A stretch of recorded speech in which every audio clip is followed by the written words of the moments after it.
స్వాతంత్ర్యం వచ్చి 75 సంవత్సరాలు గడిచినా ఎన్నో విషయాల్లో భారత్ వెనుకబడి ఉందన్నారు సీఎం కేసీఆర్. బీఆర్ఎస్ అధికారంలోకి రాగానే చట్టసభల్లో మహిళలకు 33% రిజర్వేషన్లు అమలు చేస్తామన్నారు. ఏడాదిలోపే హామీని అమలు చేస్తామన్నారు. మహిళలను కేంద్రం చిన్నచూపు చూస్తుందన్న సీఎం బేటీ పడావో బేటీ బచావో మాటకే పరిమితమైందన్నారు.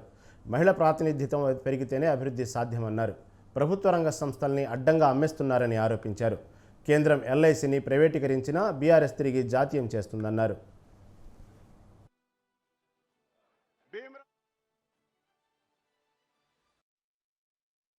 पानी का मसला ले लीजिए अपने देश में, पानी का कितना तमाशा, why water wars in India. मैं आप लोगों को भी प्रणाम करता हूँ, आप लोग बुद्धिजीवी लोग हैं, समझते हैं, सोचते हैं। मेरा विनंती हुआ आपसे, प्लीज एजुकेट द पीपल। देश को समझाने में आप बहुत बड़ा योगदान आपका रहता है, पत्रकार मित्रों का। आपसे भी मैं अनुरोध करूंगा, प्रार्थना करूंगा, आप भी हमारे भाई हो, शहरी हो, इंडियन हो, तो इस बात को जितना आप फैला सके, जितना आप विचारधारा इसका मतलब कह सके, तो उतना ही देश के लिए आप कुछ कंट्रीब्यूट करोगे, ये मेरा भावना है, मेरा प्रार्थना है आप तमाम लोगों से। कितना गुमराह किया जाता है लोगों को। देश में जरूरत से ज्यादा पानी की उपलब्धि है। देश को जितना पानी चाहिए वो चाहे सिंचाई के लिए हो, पीने के लिए हो, या डोमेस्टिक यूज के लिए हो, किसी अन्य चीज के लिए हो, उद्योग के लिए हो, उससे ज्यादा पानी हमारे पास उपलब्ध है। ये आंकड़े मेरे नहीं है, ये सेंट्रल वाटर कमीशन के आंकड़े हैं। 40 लाख बिजली उत्पत्ति करने वाले कारखाने देश के कई भागों में है, वो भी लिस्ट मैंने दिया है आपको। उल्टे सुलटे कुछ झगड़ा में जो गवर्नमेंट ऑफ इंडिया समझता है तो इजीली सुलझा जा सकता है, अगर चाहे तो कानून बदला जा सकता है। 40,000 मेगावाट वाला बिजली कारखाने एनसीएलटी के चक्कर में स्ट्रेस्ड एसेट्स करके डिक्लेयर कर दिया है। वो सुलझा दे के बटन दबा देते, करंट चालू होकर आ सकता है, लेकिन सारे जनता परेशान है देश में। किसी भी राज्य में 24 घंटा करंट नहीं मिलता किसी भी चीज के लिए।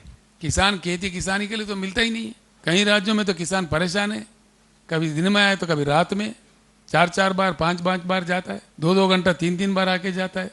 कई राज्यों में तो 3-3 दिन नहीं आता है। बस इस प्रकार की स्थिति क्यों बने रहे। डेवलपमेंट इंडेक्स में सबसे पहला दुनिया भर में देखा जाता है कितना power per capita power utilisation है। हम उभरते ही नहीं, ऊपर आते ही नहीं। अब कहां से डेवलप करेंगे इंडिया।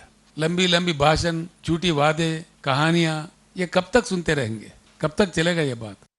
आज देश में एक धंधा चल रहा है, प्रधानमंत्री जी ही खुद कहते हैं, मैंने खुद सुना है टीवी पे, government has no business to do business.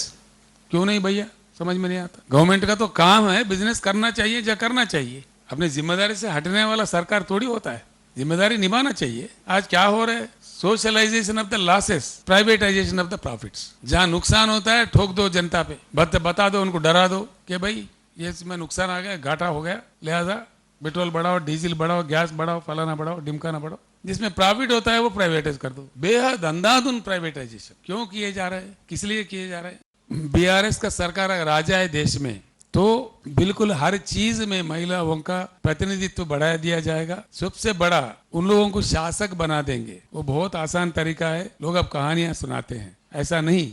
हमने एक सुझाव दिया था उस समय। अभी जो मैं, this is a very important announcement I am making on behalf of BRS. हमारा पॉलिसी है सीधा कि हिंदुस्तान के हर असेंबली में और हर काउंसिल में, जहां लेजिस्लेटिव काउंसिल है एमएलसी का, असेंबली में, काउंसिल में और साथ ही साथ पार्लियामेंट में, सीधे ही बीआरएस सरकार बनने के बाद एक ही साल के अंदर 33% सीटें बढ़ाएंगे। इमीडिएटली बढ़ा के वो सारे 33% सीटें महिला के रिजर्व किया जाएगा। हम वायदा करते हैं हमारे बहनों के साथ, हमारे माओं के साथ, भारत देश के, कि एक साल के अंदर ही, ये मेरा वादा है, 6 महीने के अंदर डिलिमिटेशन प्रक्रिया खत्म होगा और 6 महीने के अंदर चुनाव भी करा देते हैं। बिल्कुल 1/3% will be women representation in both the houses.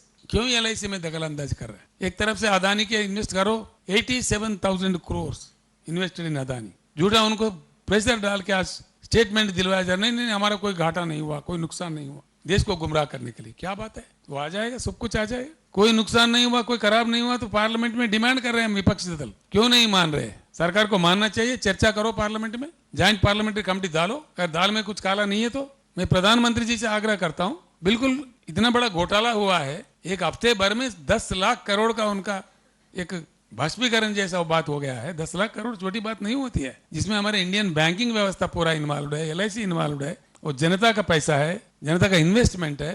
सोचता सारा देश आक्रोशित है इस बात से तो इसलिए बाज़ाब्ता चर्चा करो पार्लियामेंट में, जॉइंट पार्लियामेंट्री कमेटी बिठाओ,